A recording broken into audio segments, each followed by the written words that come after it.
Hi guys, welcome back to my channel. ನಾನು ನಿಮ್ಮ ಪ್ರೀತಿಯ ಸಂಜನಾ. ಇವತ್ತು ಯುಗಾದಿ ಹಬ್ಬ ಅಲ್ವಾ, ಹಾಗೆ ನಮ್ಮ ಮನೇಲಿ ಯುಗಾದಿ ಪ್ರಿಪ್ರೇಷನ್ ಮಾಡ್ತಾ ಇದ್ವಿ.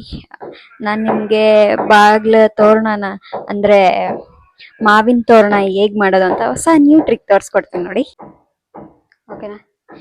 ಈ ಥರ ಥ್ರೆಡ್ ತೊಗೊಂಡಿದ್ದೀನಿ. ಹಾಗೆ ಇದಕ್ಕೆ ಈ ಥರ ಮಾವಿನ ತೋರಣದ ಎಲೆ ತಗೊಂಡು ಈ ಥರ ಹಾಕಿ ಜಸ್ಟ್ ಸ್ಟ್ಯಾಪ್ಲರ್ ತಗೊಂಡು ಲೈಕ್ ಈ ತರ ಹಾಕಿದ್ರೆ ಜಸ್ಟ್ ನ್ಯೂ ಟೆಕ್ನಿಕ್. ಅದ್ ಬಿಟ್ಬಿಟ್ಟು ಯಾಕೆ ಅದನ್ನೇನೋ ಹಳೆ ಕಾಲದಲ್ಲಿ ಮಾಡ್ತಾರಲ್ವಾ, ಇದಕ್ಕೆ ಹಿಂದ್ಗಡೆ ಹೋಲ ಮಾಡಿ ಆ ತರ ಎಲ್ಲ ಹಾಕೋದೇನಿದೆ. This is so called new technique. ಇದು ಆಕ್ಚುಲಿ ಚೆನ್ನಾಗಿ ಗೈಸ್, ಫೈನಲಿ ಆಯ್ತು ಮಾವಿನ ತೋರಣ. ಇನ್ನೇನು ಹೋಗಿ ಎಂಟ್ರೆನ್ಸ್ ಡೋರ್ ಅಲ್ಲಿ ಹಾಕ್ಬೇಕಿದೆ. ಇದನ್ನೀಗ ನೋಡಿ ಯಾವ ತರ ಆಗಿದೆ. ಇದು ನನ್ನ ನ್ಯೂ ಟೆಕ್ನಿಕ್ ಗೈಸ್. ಆಕ್ಚುಲಿ ನಾವು ಮೇಲ್ಗಡೆ ಒಂದು ಮನೆ ಕಟ್ಟಿಸ್ತಾ ಇದ್ವಿ. ಹಾಗಾಗಿ ಇವತ್ತು ಒಳ್ಳೆ ದಿನ ಇತ್ತು ಅಂತ ನಮ್ಮಪ್ಪ ಅದು ಬಾಗ್ಲು ಇಟ್ಟು ಪೂಜೆ ಮಾಡೋಣ ಅಂತ ಹೇಳಿ ಮಾಡಿದ್ವಿ. ನಾವು ಇವತ್ತು ಈ ಥರ ಬಾಗ್ಲು ಇಟ್ಟು ಪೂಜೆ ಮಾಡಿದ್ರು ಗೈಸ್. ಇದು ನನ್ನ ಇವತ್ತಿನ ಔಟ್ಫಿಟ್. ನಾನು ಈ ಔಟ್ಫಿಟ್ನ ಫ್ಲಿಪ್ಕಾರ್ಟಲ್ಲಿ ಪರ್ಚೇಸ್ ಮಾಡಿದ್ದೆ.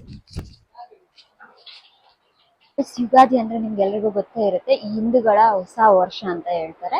ಹಾಗೆ ನಾನೇನು ಹೇಳಕ್ಕೆ ಇಷ್ಟಪಡ್ತೀನಿ ಅಂದರೆ, ಈ ಯುಗಾದಿ ನಿಮ್ಮ ಜೀವನದಲ್ಲಿ ನಿಮ್ಮೆಲ್ಲ ಕಷ್ಟಗಳು ಕಳೆದು ಹೊಸ ವರ್ಷಕ್ಕೆ ಹೊಸ ಜೀವನಕ್ಕೆ ಸ್ಫೂರ್ತಿ ತುಂಬಲಿ ಅಂತ ನಾನು ಹೇಳ್ತೀನಿ.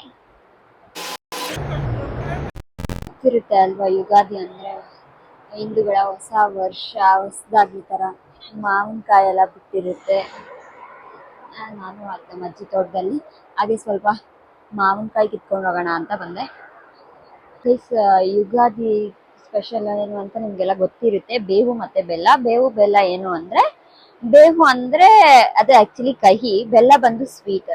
ಹಾಗೆ ನಮ್ಮ ಜೀವನದಲ್ಲಿ ಸಿಹಿ ಮತ್ತು ಕಹಿನ ಎರಡನ್ನೂ ನಾವು ಈಕ್ವಲ್ ಆಗಿ ಸ್ವೀಕರಿಸ್ಬೇಕು. ಬರೀ ನನಗೆ ಸುಖ ಬೇಕು, ದುಃಖ ಬೇಡ ಅಂತಂದರೆ ಅದು ಹೇಗಾಗುತ್ತೆ ಹೇಳಿ? ಸುಖ ದುಃಖನ ಯಾವಾಗಲೂ ನಾವು ಈಕ್ವಲ್ ಆಗಿ ಸ್ವೀಕರಿಸ್ಬೇಕು. ಅದಕ್ಕೆ ಅದನ್ನ ಬೇವು ಬೆಲ್ಲ ಅಂತ ಹೇಳ್ತಾರೆ.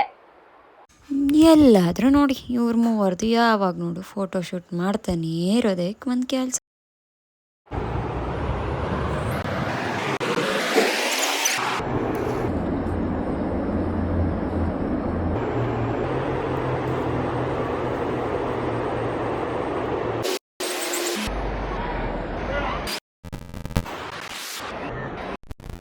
ಕೇಳೋದೇ ಇಲ್ಲ. ಏನಂದೆ ಇನ್ನೊಂದ್ಸಲ ಹೇಳು. ಗೈಸ್, ಎಸ್ಟರ್ಡೇ ವ್ಲಾಗ್ನ ಹಾಗೆ ಇವತ್ತು ಕಂಟಿನ್ಯೂ ಮಾಡ್ತಾ ಇದ್ದೀನಿ. ಇವತ್ತು ನಾನು ನಮ್ಮ ಅಮ್ಮನ ಮನೆ ದೇವ್ರಿಗೆ ಬಂದಿದ್ದೆ. ಆ ದೇವ್ರದ್ದು ಜಾತ್ರೆ ಇತ್ತು, ಹಂಗಾಗಿ ಫ್ಯಾಮಿಲಿ ಜೊತೆ ನಾನಿಲ್ಲಿ ಬಂದಿದ್ದೆ.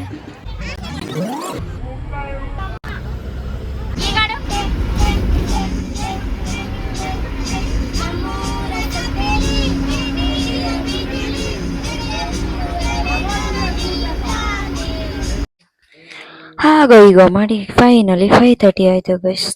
ತೇರು ಎಳೀತು. ನಾವು ಕೂಡ ತೇರು ನೋಡಿಕೊಂಡು ಹಾಗ ಅಲ್ಲಿಂದ ಹೊರಟ್ವಿ.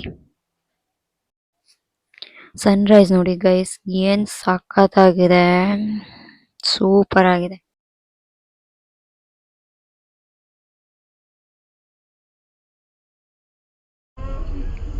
ಮುಖವಾಡಕ್ಕಿರೋ ಬೆಲೆ ಜನ ನಾವು ನಿಯತ್ತಾಗಿರ್ತೀವಿ ಅಂದರೆ ಅದಕ್ಕೆ ಬೆಲೆನೇ ಕೊಡಲ್ಲ ಅಂತಾರೆ ಗೈಸ್.